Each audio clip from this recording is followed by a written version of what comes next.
Hi guys, back to my channel. ఎలా ఉన్నారు అందరూ? బాగున్నారా? ఈరోజు వీడియో దేనికి సంబంధించిందంటే, దేనికి రిలేటెడ్ అంటే వెల్లుల్లి కారం.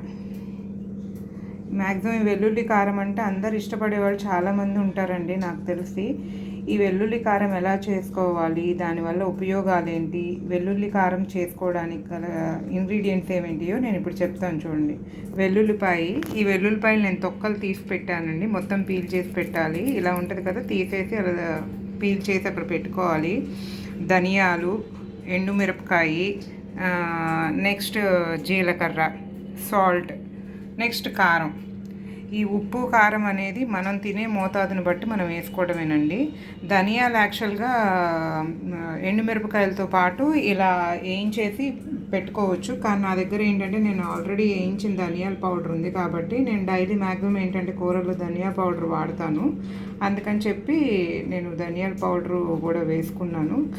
కావాలి అనుకునే వాళ్ళు ధనియాలు కలుపుకోవచ్చు, లేదనుకుంటే స్కిప్ చేయొచ్చు. కావాలి అనుకుంటే మాత్రం ఎండుమిరపకాయలతో పాటు ధనియాలు కూడా వేయించి ఇట్లా ఆరబెట్టుకొని పక్కన పెట్టుకోవాలన్నమాట.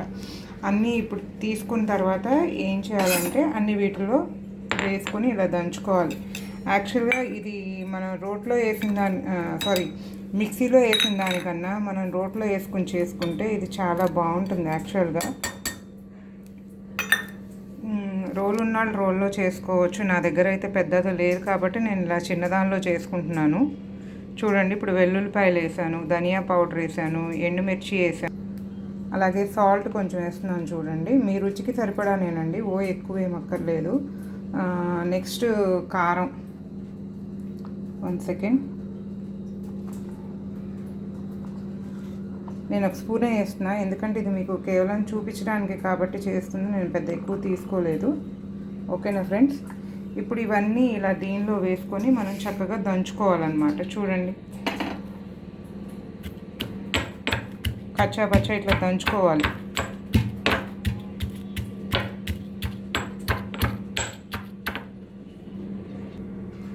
బాగా ఇట్లా, ఇది చూసారా, ఇట్లా దంచుకుంటే మనకి ఇట్లా అవుతుంది. కొంచెం బరగ్గా కావాలనుకునే వాళ్ళు బరగ్గా అండి, లేదంటే మెత్తగా అనుకుంటే మెత్తగా చేసుకోవచ్చు.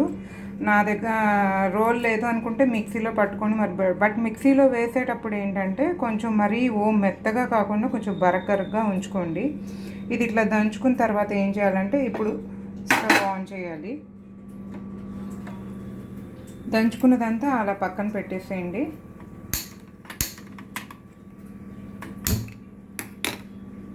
స్టవ్ ఆన్ చేసి ప్యాన్ పెట్టుకోండి. దానికి ఆయిల్ ఎంత అవసరం అవుతుందో అంత క్వాంటిటీ తీసుకోండి.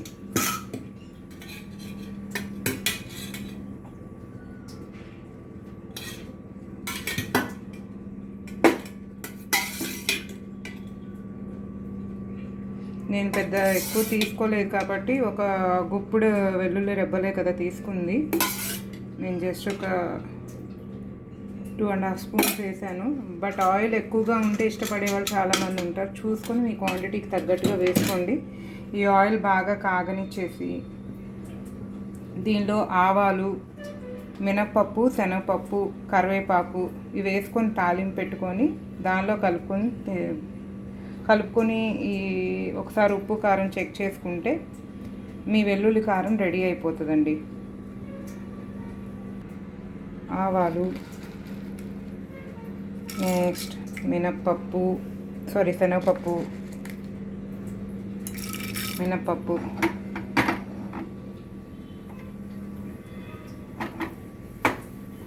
ఇవన్నీ వేసాం కదా. మళ్ళీ మిరపకాయ కూడా వేసుకోండి కావాలనుకునే వాళ్ళు. కరివేపాకు మాత్రం మస్ట్ అండ్ షుడ్ మర్చిపోవద్దు. ఇప్పుడు బాగా కాగని కదా, కరివేపాకు కూడా వేసుకోండి.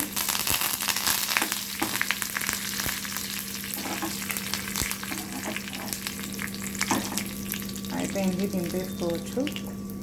దింపేసుకొని ఇక్కడున్న ఈ మిశ్రమంలో మనం ఇది వేసేసుకోవడమేనండి. కొంచెం ఆరనిచ్చి వేసుకోండి. కొంతమంది వేడి మీద వేస్తారు, మీ ఇష్టం, ఎట్లా కావాలంటే అలా. కొంచెం ఆరనిచ్చి వేసుకోండి అంతే. ఈ కది నోట్లో పెట్టుకొని తింటే ఎమ్మి. దీనివల్ల ఉపయోగాలు కూడా చాలా ఉన్నాయి. క్యాన్సర్ కణాలు తగ్గుతాయి, డైజెషన్కి మంచిది, అండ్ ఫ్లూ, జ్వరాలు ఇవన్నీ కూడా చాలా మటుకు తగ్గుతాయండి. ఓకేనా?